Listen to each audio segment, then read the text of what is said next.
Hey guys, there are two massive hindrances to tournament performance. The first one is the assumption that it's going to be fair. Guess what? It ain't going to be fair. And the second one is playing conditions and how playing conditions can bog down the mind. Okay, so let me first mention the one that it's going to be fair. A lot of times coaches, parents, other players will say, oh, it's okay that the guy got a lot of nets and edges in the first game. It all evens out.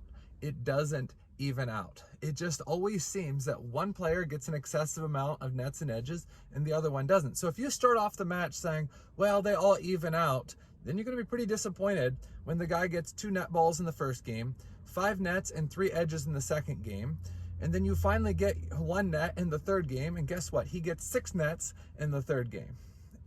Almost every time he gets a net, you're like, it's not fair, it's not fair. Well, it's not going to be fair, and you're still going to have to be a mental giant out there, still be able to focus, even though it's not fair. So if you start off with the assumption that it's going to be fair, that the umpire is going to call both players equally, that everybody gets equal this, equal this, equal this, equal nets, equal edges, it doesn't work like that. You're going to be discouraged for a lot of the match. The second thing is playing conditions. Playing conditions can bog down your mind. If you don't like the ball, if you don't like the tables, if you don't like the floor or the wind or the lighting or whatever it may be, and if you blame the conditions every time you miss a backhand loop or you miss a forehand flip, it's going to hold you back mentally. So what do you have to do? You have to be okay with the playing conditions and to be able to give your best and not blame the conditions for your errors. In a camp recently, I really focused on these 2 points. I said, okay guys, we're going to do match play today. In every single game, that guy's going to be up 10-6. So the player said, okay, well in the next game, I'm up 10-6. I said, no. Every game, that guy's up 10-6.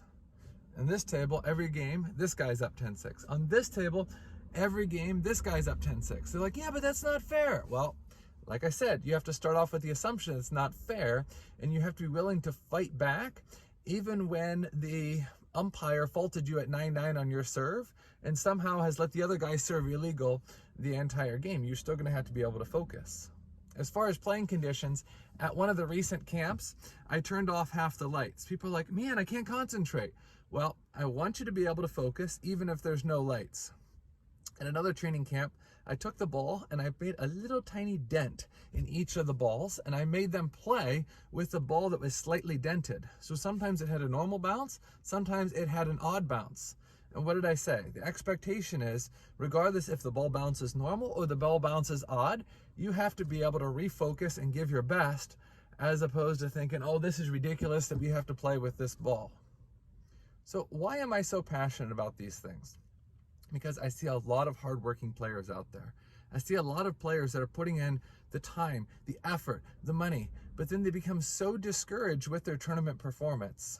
Yes, they need to be able to practice well, but they need to be able to have a good mindset going into the tournament. The mindset that it's not always going to be fair, that they can let go of the previous point or the previous game and refocus this game, and also the mindset that they themselves signed up for that tournament. And they knew they were going to be playing with a less than ideal ball, or they knew that they were going to be playing in a venue with a little bit darker lighting, or they knew that they were going to be up against this or this or this, and they still signed up for the tournament. So the thing is, if you let these things bog you down, you're not going to be able to play at your maximum potential. What is the goal for tournaments? The goal for tournaments is to be able to play like you practiced, and you want to be able to remove every obstacle out of your mind so that you can play your best. I'm Samson Dabina. Thanks for watching. If you're seeing this on YouTube, make sure you hit that like and subscribe button down below and turn on the bell for more notifications. I'll see you soon.